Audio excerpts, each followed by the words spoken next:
While beauty is in the eye of the beholder, there is arguably nothing aesthetically pleasing about this week's new Taloo 2.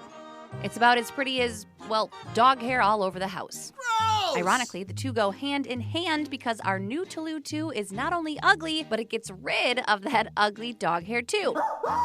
Resembling a dried-out sponge, the Fur-Zoff bills itself as the ugly duckling in your cleaning cabinet. Fur-Zoff was a random Amazon buy for our family. It had great reviews, and we have more pet hair than we thought humanly possible, floating and sticking and collecting around our house. Ew! So for $11, what did we have to lose? 2 weeks later, it's new Taloo 2, made of 90% recycled foamed glass. This small handheld product feels like a coarse stone, almost like one of those pumice stones you exfoliate your feet with in the shower. How are your cornflakes this morning, everyone? Ow! The Fur-Zoff is a piece of cake to use. You just rub it over your couch, your rug, whatever you're cleaning, and it sweeps up and collects all that hair clinging to the Fur-Zoff's surface, which you then peel off and throw in the trash. It's lightweight, easily transportable, doesn't require outlets, batteries, refills, or excess storage space, and it doesn't pretend to be something it's not.